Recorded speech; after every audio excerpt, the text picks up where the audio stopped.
Good evening. It's 8 o'clock in Yerushalayim. This is WebYeshiva.org, and it's time to begin our regular shiur. This is part of our preparation series for Pesach, and this evening I'm going to address one point in Leil HaSeder, in the Passover Seder, namely Rachtzah, the ritual washing of the hands before eating the matzah. Um, if you have any questions in the course of the class, feel free to type your questions on chat. I'll see your questions, and then I can incorporate the answers into the ongoing shiur. Let's get the sources, the material on the screen. Here we go. I'm not going to bother telling you the precise sources from which I have drawn the text, because you have on the screen the precise chapter and paragraph number of every source, so it's easy enough to check out my typographical errors, which unfortunately are not rare, and you can check out the context yourself if you want. Our initial text is from the Shulchan Aruch, surely the single most authoritative source of halacha, and I can assure you that all of the texts, all of the sources, which we're going to look at not only in this class, but in all of my classes, are really the important heavyweight sources. As interesting as the opinion of some obscure rabbi might be, I'm not going to take the time to deal with obscure sources, only the principal ones. Let's see what the Shulchan Aruch says about the ritual washing of hands before eating bread. Im shafach al shtei yadav, if you pour on each hand, revi'it. Revi'it is a measure of water. Poskim disagree. Well, of course, there's nothing that all the rabbis agree about. Rabbis disagree about everything imaginable. But the amount of water we're talking about, a revius, is, according to the mainstream opinion of most poskim, 86 cubic centimeters, which is another way of saying 86 milliliters. That amount of water on both hands, b'pamachat, all at once, if you use that minimal amount of water, 86 cubic centimeters on both hands together, kevan de'en shamayim tmeim klal, if you use at least a revius of water, then nothing is going to be tameh, nothing is going to be ritually impure. The whole purpose of washing the hands before bread is tahara. Let's get that spelled correctly on chat. Ritual purity. You're purifying your hands, and a revius of water will do it. The amount of water necessary for tahara, for ritual purity of the hands, is one revius, not a revius on each hand, a total of revius for both hands together. Demad amrinin mayim rishonim tmeim, all of the details, and there are endless details about how exactly to hold your hands, how exactly to wash your hands. For example, the poskim say, hold your hands with the fingers pointing upwards, not with your fingers pointing downward, so that any water on your hands will drip down towards your arm and not the other way. Why did the poskim say you should hold your hands upright among 1,000 other details? The reason they say that is because if you use less than a revius of water, if you use less than 86 cubic centimeters, when the water touches your hands, the water is going to become tameh, ritually impure. And now that water, which is tameh, is going to drip down onto the rest of you. That's no good. But all of these details about how to do it, that's only if you're using less than a revius. If you're using a revius, Eino tzarich lehagbiya yadav. You don't have to raise your hand. Everything else is going to work out fine. Now think about it. Back in the old days, when all was right with the world in the Middle Ages and in antiquity, back in the good old days, where did the water come from? Well, back in those days, they were exquisitely careful about environmental concerns, and they wasted no effort on pumping water through a plumbing system.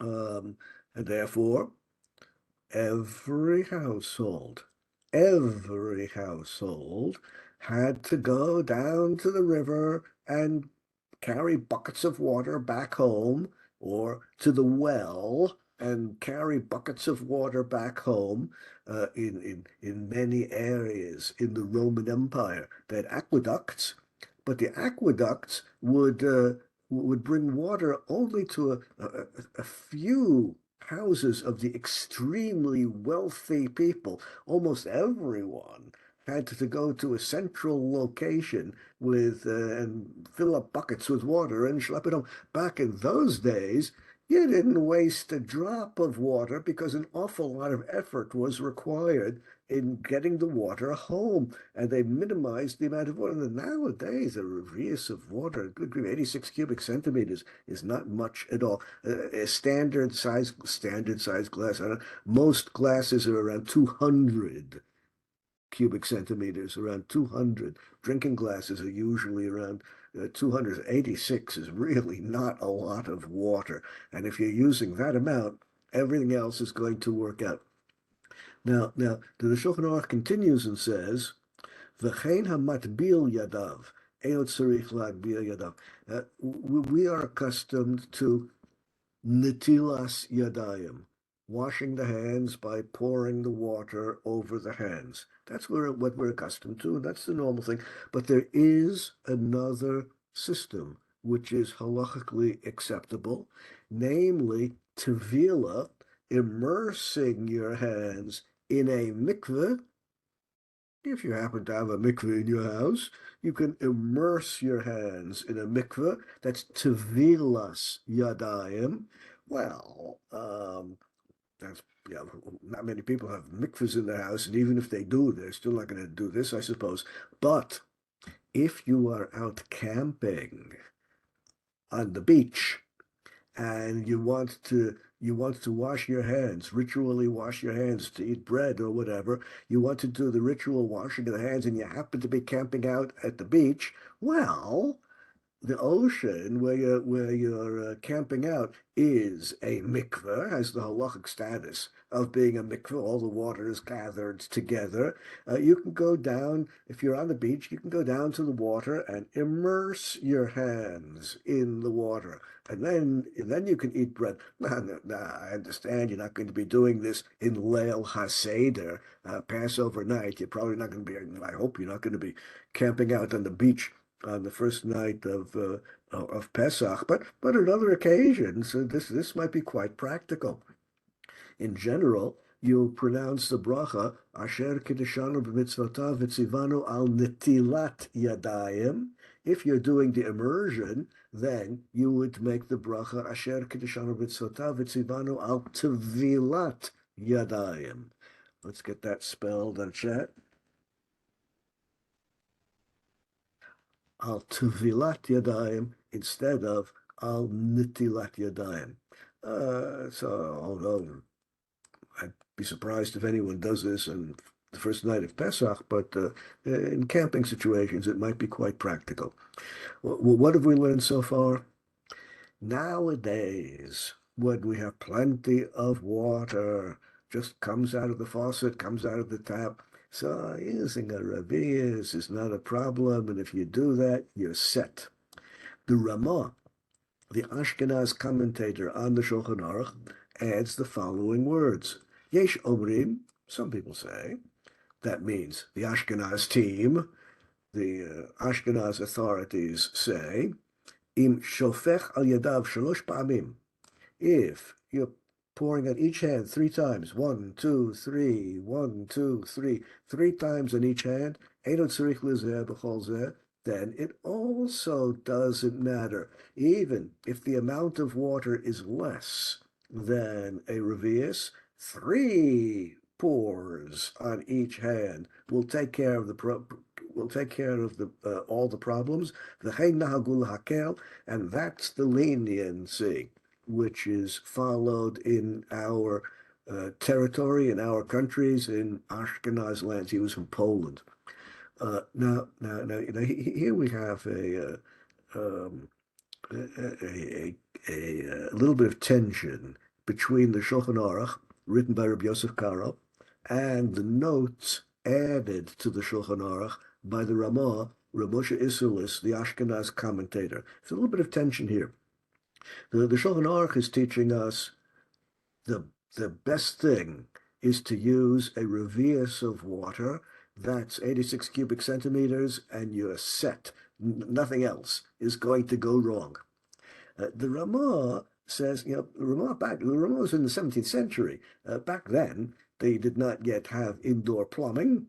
Well, they didn't have any plumbing at all back in those days.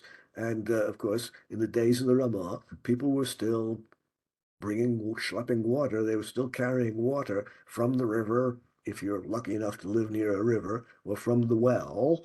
They were still carrying that water into the house, and they wanted to be very economical. They want to save every drop of water. And the Ramah has a big kula, a big leniency.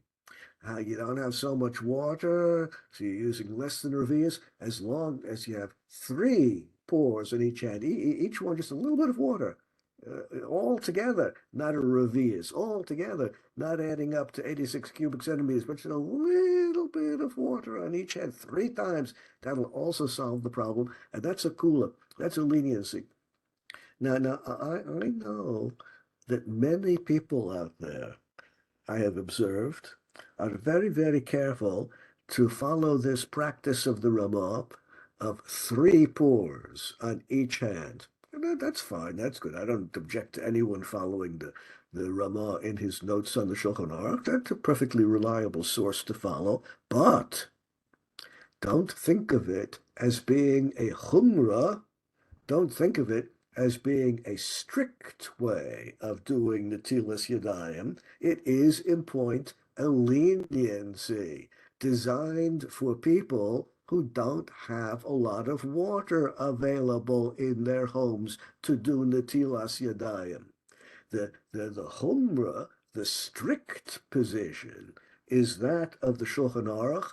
Revius use a lot of water. Well, what in those days was considered a lot of water. 86 cubic centimeters, not a whole lot in modern terms. That would be the strict situation. And as the Shulchan Aruch says, afilu pamachat, a single pour of revius does it, and you're all set. Okay, what have we learned up to this point? There are 2 ways to go. 3 ways if you include the mikveh, but I'm not going to take a long time talking about the mikveh because it's simply not practical for Leil HaSeder. Aside from the mikveh, there are 2 ways you can go. Number 1, a lot of water on one hand and a lot of water on the other hand, a lot being defined as 86 cubic centimeters or more. And remember, a typical size drinking glass is around 200 cubic centimeters. Milliliters, same thing. 2 ways of saying the same thing. You can even weigh the water. Like it's water. Water if it's really 100% pure and at 4 degrees centigrade with standard air pressure, 1 cubic centimeter of water weighs 1 gram. In fact, our water is not so pure and not exactly at that temperature, and we don't have exactly that air pressure. But the variations are insignificant when dealing with such small amounts of water. If you want, you could weigh the water, and if it's 86 grams, that's also sufficient. And remember that although weighing is one of the rabbinic prohibitions of Shabbat and Yom Tov. On Shabbat and Yom Tov, you're not allowed to weigh things. Why are you not allowed to weigh things on Shabbat and Yom Tov? It's a rabbinic prohibition because weighing things is associated with buying and selling. That's the most common reason people weigh things, because they're buying or selling merchandise. And therefore, there's a rabbinic prohibition to weigh anything unless what you're weighing is for a mitzvah purpose. As the Gemara says, it's permitted to measure the dimensions of a mikveh, or measure the dimensions of the water in the mikveh to see whether or not the mikveh is kosher. You need a minimum amount of water, around 1,000 liters. You need a minimum amount of water in a mikveh for the mikveh to be kosher, and measuring the amount of water in the mikveh is a mitzvah purpose. Therefore, you can do that on Shabbat and Yom Tov. If you want to weigh the water or measure, use a measuring cup to measure the water for a mitzvah purpose, like washing the hands on Shabbat and Yom Tov. For this purpose, you are allowed to weigh objects or measure them, which otherwise would be prohibited on Shabbat and Yom Tov. Even matzah, if you want to weigh the matzah at Leil HaSeder in order to make sure that you're having enough matzah for the mitzvah. Of course, you cannot use an electronic scale on Pesach, but if you have a non-electronic balance and want to have a non-electronic balance at your Seder table and weigh the matzah to make sure that it's sufficient for the mitzvah, well, that's a mitzvah purpose in measuring or a mitzvah purpose in weighing, and that's entirely permissible.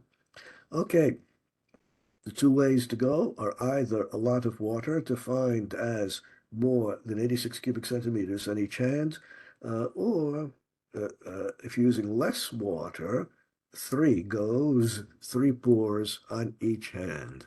That's the Shulchan Aruch.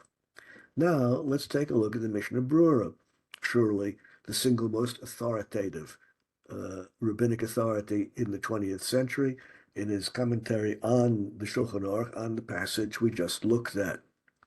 Revi'it b'vatachat osel k'mikveh de using a revius of water at least 86 cubic centimeters is equivalent in tahara, in purifying the hands, just like a mikveh purifies. V'gam hamayim tahorim hem, and the water will remain tahor, the water will remain ritually pure, and even if it drips on some other area of that, even if it drips on something else, it's not going to make anything tameh. It's not going to make anything ritually impure. Lachein, eino tzarich b'mayim shniyim, that's why no second pour is required. As far as halacha is concerned, and if you're using enough water, one pour is sufficient. But if your hands are dirty before you start all this, if your hands have to be clean for Netilas Yadayim. After all, the water must flow over your skin. If your hands are dirty and some dirt is going to interfere between the water and your skin, that's no good. You have to wash your hands first. And therefore, if your hands are dirty, davar chotzets, you have something on the surface of your skin which interrupts between the water and the skin, as tzarich lishpoch ketzat me'aravias lahasir halichluk. Then first, you're going to need one pour of water to clean your hands if they are dirty. And if you're starting out with only a revius of water, a minimum amount, back in those days, people minimized the amount of water they were using because a lot of effort was required in order to fetch the water from the river. If you're starting out with a revius and you use some to wash the hand, lo nish'ar revius shleim, you no longer have a complete revius, you no longer have 86 cubic centimeters. Bal korcho tzarich lishnayim, then of course you're going to need two pours if you're not using enough water. Now, in general, this is not going to happen. In general, we got plenty of water coming from our faucets, from our taps. The typical size natla, the typical size vessel, cup used for Netilas Yadayim has around 6, 7, 8 reviusim in it.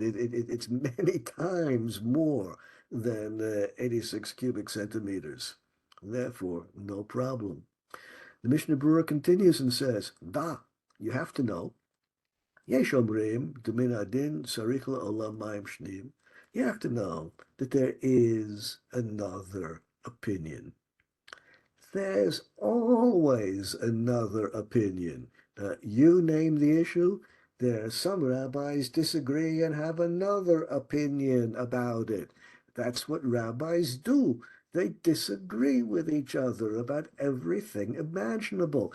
There is not a single page, there is not a single halacha in the whole of the Shulchan Aruch which is free of controversy, everything is controversial. And there are rabbis who hold that you need 2 pores on each hand. That's not the decision of the Shulchan Aruch. That's not the decision of the Ramah. The mainstream poskim all agree that 1 pore on each hand is sufficient, but this other opinion exists. The Katav Chayei, and one of the great 19th century rabbis wrote, Yesh linhog kein litol revius al kol yad v'gam shniyim. One of the great rabbis, namely the Chayei, his name was Avram Danzig from Vilna in Lithuania in the 19th century. He said 2 pores on each hand. That opinion exists. Well, if a stricter opinion of 2 pores exists, then of course we're not going to mock. We're not going to make fun of people who do 2 pores. There is such an opinion. It's not silly. It's not stupid. It's not foolish. 2 pores on each hand. There is such an opinion. And people who wish to be strict according to that opinion, we can smile upon what they're doing. If someone asks the rabbi, how many pores on each hand are required? The answer is, if you have a revius of water, 1 pore on each hand is enough. If someone asks the rabbi a different question, is it commendable? Is it praiseworthy? Is it advisable to do 2 pores on each hand? The answer is yes. Yes, there is something to that, and being strict is that's good. That's nice. Nothing foolish about that. Kol zeh hu rak lechatchila. Im yesh lo mayim mezumanim. All of this has to do with a place and time when you've got plenty of water available to you. Aval litroach achar zeh. But to go fetch water from the river, to go fetch water from the well just to be able to follow these stricter opinions, nireh, it would seem to me, eino tzarich. There's no need to fetch more water just to follow the stricter opinions of 2 pores on each hand. The rule of a poskim hikilu bazeh, because the overwhelming majority of poskim are following the lenient opinion of the Shulchan Aruch. Kistima Samachaber, just like the Shulchan Aruch says, that a single revius is good enough for the 2 hands. Now, there's a famous story of Rabbi Yisrael Salanter. Rabbi Yisrael Salanter was the founder of the Musar movement in Eastern Europe, and there's a famous story once of him washing his hands. He was a guest in someone's house, and he was washing his hands, and he was exquisitely careful to take exactly a revius, the minimum amount of water to purify his hands. And his host asked him, why are you being so stingy with the water and absolutely minimizing the amount of water that you're pouring on your hands in order to purify them? To which he answered, after he made a motzi, after he started eating, to which he answered, well, uh, uh, it's whose job is it to fetch the water from the well? You have a maid who does that for you. You employ a maid, and one of her jobs is not only to wash up the dishes after the meal, one of her jobs is to fetch the water from the river. And if I would use more water than necessary, I'm just imposing a burden, quite literally a burden. She's going to have to carry more water just for that, and there's no halachic advantage to using more than a revius. There's no benefit in that, and therefore, so as not to impose an extra burden, extra work on the maid who has to carry the water from the river, I'm minimizing the amount I use for netilas yadayim, and that squares very well with what the Mishnah Brura teaches us, that if you happen to have a lot of water available, as we do in our modern houses, then you use plenty. Otherwise, minimize. Now, the next sefer we're going to look at was written by Rav Binyamin Zilber. Rav Binyamin Zilber was one of the leading disciples of the Chazon Ish, and for better or worse, I do not even know how to pronounce the name of this sefer. I was a student of his for a period of time, and I regret not having asked him while he was alive. I regret not having asked him how to pronounce the name of his sefer. The two possibilities are Beit Baruch, House of the Blessed, or Bayit Baruch, the Blessed House. I don't know which is the correct pronunciation of the name of the book. In any event, let's see what he says. Tiknu Chachamim shetzarich litol mayim al yad pa'amayim. You need 2 pours on each hand. And that's what we call mayim rishon and mayim shnim, the first water and the second water. You need 2 pours of water on each hand. Pam rishon, the first time you pour, mitaheret hayadayim, that purifies the hands. Shnia, the second time you pour, mitaher hamayim sha'alehem, the water which falls on the hands. With the first pour purifies the hands, but now the water is impure. In order to purify the water, we have the second pour. Ve'im shofech kol revius b'pam achat. But if you're using a lot of water, a revius or more, 86 cubic centimeters or more, al yado achat, al shtei yadav, if you're pouring a revius or more on one hand or on both hands together, ein sham mayim tameim, there's not going to be anything impure. A revius of water is like a mikveh, which purifies anything that goes into it, and you don't have to worry about anything else. V'gama mayim toharim, a revius of water will not only purify your hands, also the water will remain pure. V'lachen ein sarich mayim shniyim. There's no need for a second pour if you are using a revius. That's the psak of the Shulchan Aruch, and that's the opinion of the vast majority of poskim. And then, since he's presenting an honest discussion of the opinions of the poskim, of course he has to mention the other opinion. Yesh holkim. There are authorities who disagree with all of this. Sovrim, they think, La'olam tzarich mayim shnim, they think you need a second pour. There are rabbis who always require a second pour. And he even names the rabbi who is the strict one, the Ravad. Ravad lived in 12th century Provence in southern France, what today is called France, and he was he had some maverick opinions, and this was one of them. But he was an important authority, and those who wish to be strict according to his opinion, requiring a double pour, that's commendable. A noheg kain, anyone who follows this stricter opinion of the Ravad and pours twice on each hand, tov lak nochi b'li neder. If you're going to do this, think about the future and think about problems you might encounter in the future. If you wish to be mahmir, that's fine.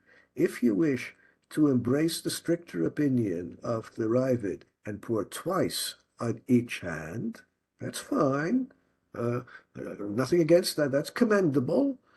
But please do not embrace the stricter practice as your personal ongoing minhag, because if you accept the stricter opinion upon yourself, you'll be stuck with it for the rest of your life. And what's going to happen if at some future time you find yourself in a place, you find yourself in a situation, you're camping, you're traveling, you're hiking, who knows what, or there was a natural disaster and the whole water system of your city is broken. Well, what's going to happen at some future point in time when you're in the crunch and you just don't have a lot of water? You're hiking, you're traveling, or the water system in your community has broken down and you just don't have water. Well, well, once you have embraced, once you have accepted upon yourself the stricter approach, well, if that's the if that's the opinion you've chosen to follow, you have the right to follow the stricter opinion, but now you're stuck with it. And what are you going to do when you simply don't have a lot of water? Therefore, not only in this case, but for every chumrah in the world, for every strict practice above and beyond what is minimally required by halacha, please, please, if you wish to follow the stricter opinion in any halachic context throughout the length and breadth of Torah, if you wish to follow the stricter opinion, hine matov, that's fine. But please have in mind that you're not accepting the stricter opinion upon yourself in perpetuity, forever. And if you get into trouble, and at some point in time will not be able to fulfill the stricter opinion, so you'll go back to the minimum requirements of halacha. This is not only the advice of Rabbi Binyamin Zilber in this book, the title of which I do not know how to pronounce. This is the opinion of all the great poskim in every context. Chumrah, being strict, above and beyond minimum requirements of halacha, fine, but don't get stuck to it. Rav Moshe Feinstein, one of the reasons that the Americans loved Rav Moshe Feinstein, one of the reasons that the Americans embraced him was because he was exquisitely careful in distinguishing between the minimum requirements of halacha and a world of chumrot, stricter practices. Many Torah-observant Jews arriving in America from Eastern Europe, from this village or that village, grew up in a Jewish environment that was very strict and followed many chumrot, many stricter positions. The Jews dressed in a certain way. They ate in a certain way. And when they came to America, many of these Torah-observant Jews wished to live their lives as Americans. They wanted to dress like Americans, not like our fathers and forefathers did in the little villages in Eastern Europe, wearing distinctive Jewish garments. They wanted to fit in to the American society. And Moshe Feinstein was the one who said, unlike many other rabbis, he was the one who said, let's figure out exactly what Torah demands, and beyond that, you're free to choose how you wish to live your life. Let's just make sure that the garments you wear are free of shatnez, free of a mixture of linen and wool, and you want to dress like an American, fine. Just make sure that the garments are kosher. Um, uh, Instead of eating gefilte fish and tulent, traditional Jewish recipes, if instead you want to eat pizza, fine. Let's just make sure that it's kosher, and let's talk about how much pizza requires netilas yadayim. Let's just make sure that the halachic details are correct, and if you wish to live like an American beyond that, that's fine. Rabbi Yomin Zilber makes the point regarding netilas yadayim. It's fine to be strict above and beyond the single pore of 86 cubic centimeters on each hand or on both hands together. But remember, you might not always be able to be strict. Have in mind that you're not accepting the stricter position upon yourself in a permanent, ongoing way. If you would accept it upon yourself in a permanent, ongoing way, that would be like a vow, a neder, and now you're stuck with it, having made a neder, a vow, in your mind to continue the stricter position. Nidba'er, it's now clear. Delatzet l'chol adayot. If you want to follow, if you want to cover every possibility, if you want to cover every opinion, tzarich litol kol revius gam shniim. If you want to cover every possibility, if you want to be very machmir, very strict, you're going to need two reviusim on each hand, 86 cubic centimeters, 86 cubic centimeters, 86 cubic centimeters, 86 cubic centimeters. That will cover the strictest view. Pashut, it's obvious. To Vishneim, eno tzarich yishpot al yadayim revius. Of course, the second pour doesn't really have to be 86 cubic centimeters. It can be less because the second pour is intended rak ad yadayim hetev, just to wash off the water that was previously there. Imkein, im shofech al kol yad shtei reviusim ze kvar nikra notel b'shefa. If you put a revius on each hand, that's called notel b'shefa. That's called using a lot of water, and well, the poskim who say it's commendable to use a lot of water, that's a lot of water, nowhere near what we would consider a lot of water nowadays.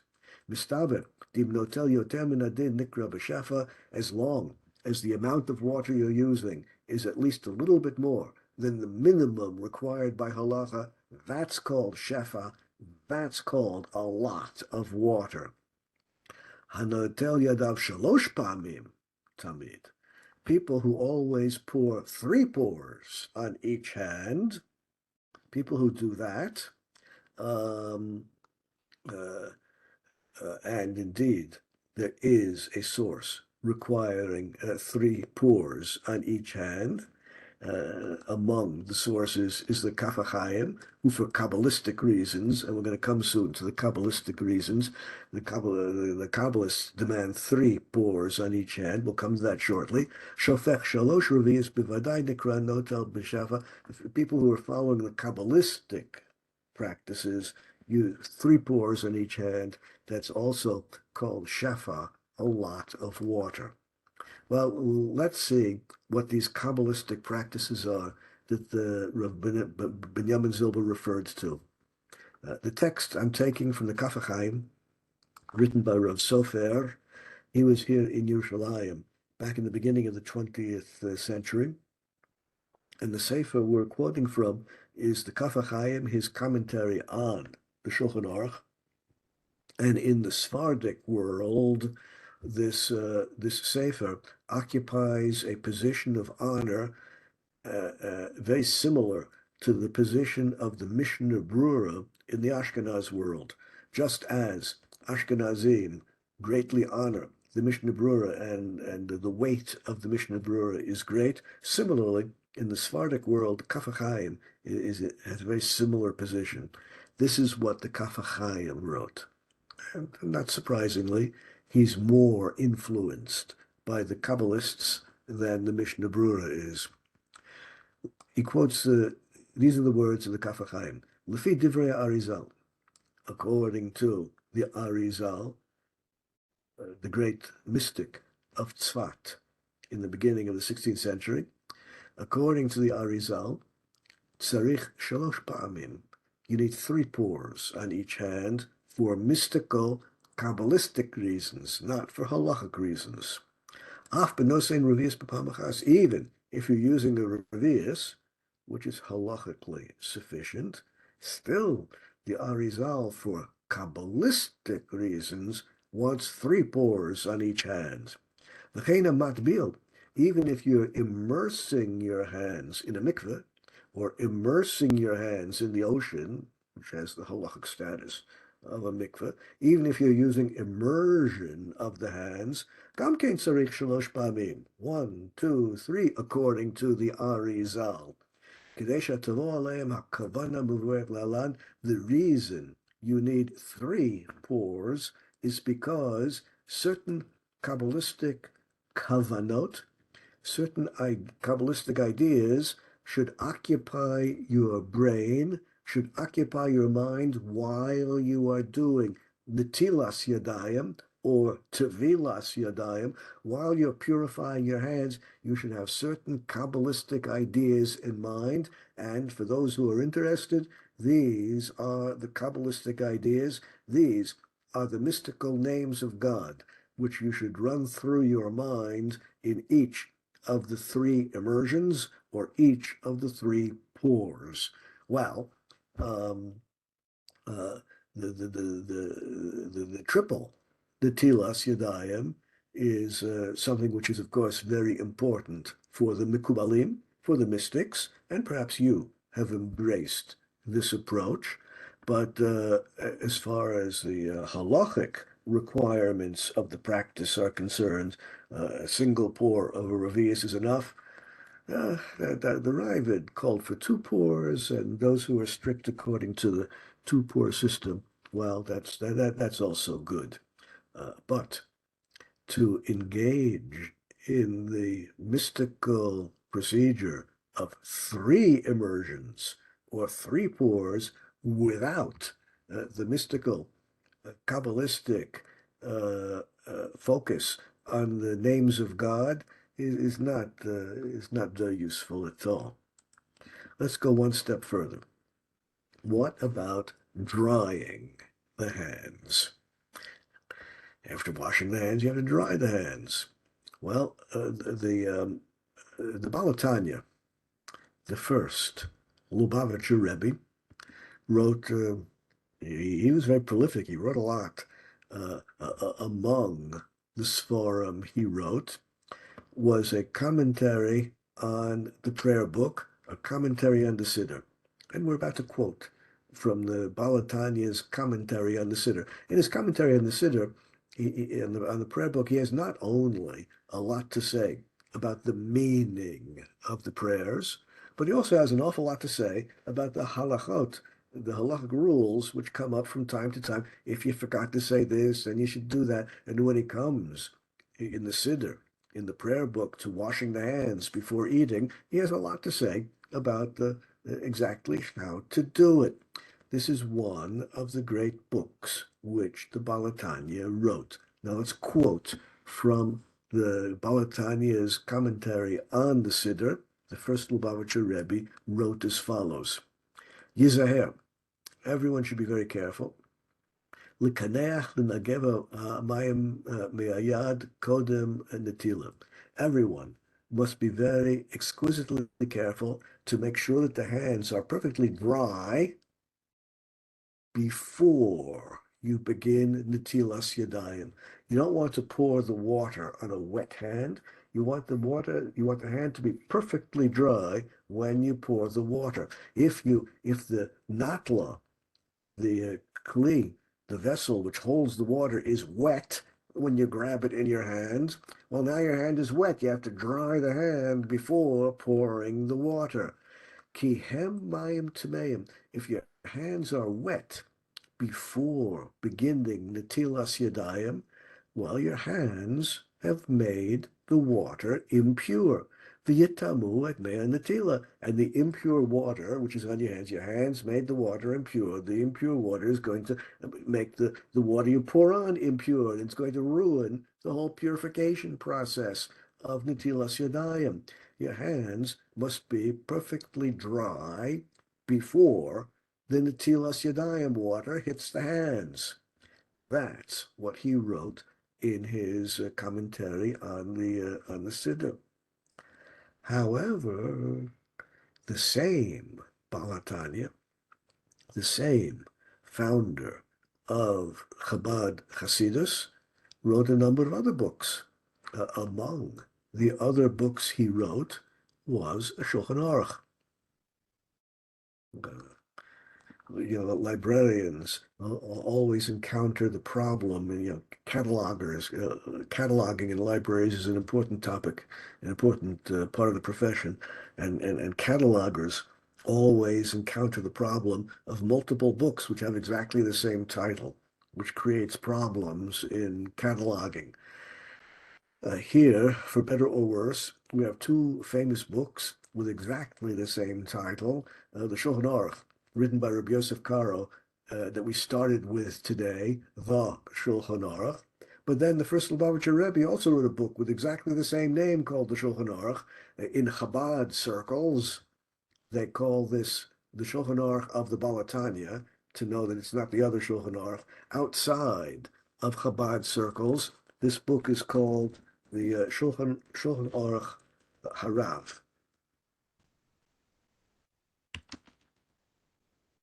The Shulchan Aruch Harav, Mishnah Brura, for example, quotes the Shulchan Aruch Harav, the Shulchan Aruch of the first Lubavitcher Rebbe, more or less every page. He quotes it at least once, and that's what he calls it, the Shulchan Aruch Harav. Let's see what he wrote in his version of the Shulchan Aruch. These are his words.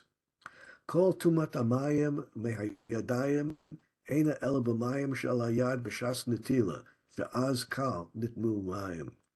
Aval mayim she'einan al hayad af al pi sheyadayim tameos nogos behem b'shas netila einan mitamot otan shecharei lo asru litain mayim b'chof naval chavero. The water which is on your hands before netilas yadayim remains pure. In his Shulchan Aruch, he wrote exactly the opposite of what he wrote in his commentary on the Seder. In his commentary on the Seder, he wrote that if your hands are wet before you begin Netilas Yadayim, that water is impure and will render the Netilas Yadayim water impure and ruin everything.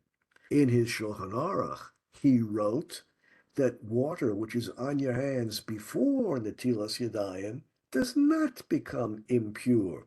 And the proof is that the Gemara says, your friend can take water in his hands and pour it onto your hands. Oh, and your friend did not yet do Netilas Yadayim. It must be that the water which is on your friend's hands before he does his own Netilas Yadayim, which he's going to pour onto your hands, remains pure. In short, the Balatanya has contradicted himself in his commentary on the Siddur. He takes a strict position, demanding that the hands be perfectly dry before you begin the ritual process of washing hands.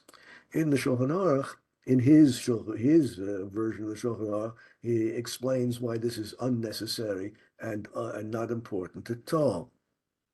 Well, for better or worse, it's not surprising that in Chabad circles, the stricter opinion, which he expresses in his commentary on the Seder, has become quite common in Chabad circles.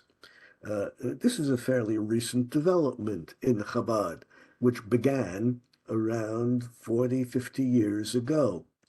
And as the last Lubavitcher Rebbe explained in notes that he wrote, as the last Lubavitcher Rebbe explained, the Chabad practice of following the stricter opinion of the Balatanya, as expressed in his commentary on the Siddur, this began with Chabad seminary girls, the younger girls who were studying in Chabad schools, who were taught this by their teachers. The girls in Chabad schools started drying their hands and drying the handle of the natla, the kli used to wash their hands with. They began drying because that's what they were taught in the girls' schools. Then they went home. The Chabad families saw this, and the Chabad families started doing it as well, but it started with the girls in Chabad schools and spread out from there. And it's become quite common in Chabad circles today. But outside of those Chabad families, it's the position of the Balatanya, which he expressed in his Shulchan Aruch, which squares with the opinions of all the other great poskim. It doesn't matter whether your hands are wet or dry. It doesn't matter whether the handle of the cup that you pick up for Netilas Yadayim is wet or dry when you begin. Let's continue with the next Hasidic perspective. The Sefer Orchos Chaim, written by one of the leading 19th century Hasidic rabbis, says as follows: Shamati mekvod kedushas Adonenu Morenu v'Rabbeinu Reb Chaim Misans. Reb Chaim of Tzanz, he was not only one of the great Hasidic leaders, he was also one of the great poskim. Asher Rabbeinu HaKadosh, Reb Shmelka Nikolsburg, he said that this other great rabbi, Reb Shmelka of Nikolsburg, Hayalo Shalosh Me'ot Chumrot B'Netilas Yadayim La'achila. He was so exquisitely, this Rav Shmelka was so exquisitely careful in the Tilas Yadayim, he had in mind 300, he incorporated 300 chumrot, 300 strict practices he incorporated in the way he washed his hands. He was so explicitly, so exquisitely careful. V'chashav kam echad mehem, mayim shesha'avu akum. And one of the things that Rav Shmelka of Nikolsburg was so careful about was to make sure that a Jewish person went down to the river, a Jewish person went to the well to draw the water which he would use for Netilas Yadayim. He didn't want non-Jewish hands to be involved in this. Well, this was one of his 300 practices, 300 strict practices above and beyond what halacha requires. And I quote this as an example to you that there is a limit to how strict you can be. There's a practical limit. Nowadays, if you live in New York, nowadays, if you live in London, Paris, or anywhere outside of Israel, all the water which you have in the water system, all the water which you have coming out of your kitchen sink, coming out of the faucet in your kitchen, all the water is being provided by a non-Jewish water company. And here we have a chumrah, a strict position of Rav Shmelka, which would be more or less impossible for him to follow if he found himself in a modern city. Now you begin to understand the importance of what Rav Binyamin Zilber taught us earlier. If you are going to accept upon yourself a stricter position, Rav Shmelka accepted upon himself this stricter policy above and beyond what halacha requires, that only he would wash his hands ritually only with water, which was brought from the river or brought from the well by a Jewish person, if he would find himself in a modern city, in Paris, in London, in Melbourne, how on earth would he be able to continue his stricter practices? That's why it's so important to have in mind, and surely Rav Shmelka had in mind when he embraced this stricter position of his, have in mind you're not committing yourself to this stricter practice in an ongoing way. It should not become a neder, a vow that you're stuck with when you find yourself in a situation where it's difficult to, or perhaps impossible to follow your stricter practices. The Chumrah, incidentally, is rooted in what it says in the Shulchan Aruch, Lo yitol lemi shelo natal yadav shacharit. When you wake up in the morning, the Shulchan Aruch says you're supposed to do ritual washing of the hands, or alternating 1, 2, 3, 4, 5, 6. You're supposed to do 6 times alternating in Tilas Yadayim when you wake up in the morning because of Ruach Ra. And the Shulchan Aruch says, if you're having someone pour the water on your hand, it should be someone who at least did that ritual washing of the hands upon waking up in the morning. Well, from this, Reb Shmelka understood that whoever brings the water to the house from the well or from the river should be a Jewish person who did Netilas Yadayim upon waking up in the morning. That's the whole source of his thinking. But of course, this is a chumrah, a strict practice, one of his 300 strict practices above and beyond what halacha requires. The Chazon Ish, the Rebbe of Rabbi Binyamin Zilber, and one of the greatest poskim here in Eretz Yisrael in the 20th century, he was the one, incidentally, who struck the deal with Ben Gurion for the exemption of yeshiva students from military service. At the moment, that's quite a controversial issue. We're not going to go into that now, but he was the one who struck the deal with Ben Gurion for exempting the yeshiva students. And then, as far as Netilas Yadayim, he had the reputation, quite well justified reputation. Like Reb Shmelka of Nikolsburg, the Chazon Ish had a well-deserved reputation of being very strict. And he wrote as follows, Kevan delo gazru el mishum askanios hen, the only reason that we require Netilas Yadayim before eating bread or matzah in Leil Seder is because hands are askanios. Hands are busy. Hands go everywhere. It's hard to keep track about exactly what your hands touch. Your hands touch parts of the body which are normally covered. In the course of the day, your hands touch a lot of things which are not so pure, and it's hard to keep track. That's the reason why Chazal call for ritual washing of the hands before eating bread or matzah.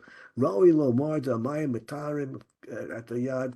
The water purifies the hands because presumably in the course of the day the hands touched something which is not so clean. Ella d'makol makom kevan she'ein rishonim gomrim l'taher hen mitarim. If you're using less than a revius, the water that falls upon your impure hands is in turn going to become impure, and you're going to need a second pour to wash off the impure water from the first time around. Then the first water will become pure and all will be well. Havayad ke'ein shnei devarim mitarim oto, according to the Chazon Ish, who had a well-deserved reputation for always following the stricter opinion, 2 pours on each hand is the correct way to go.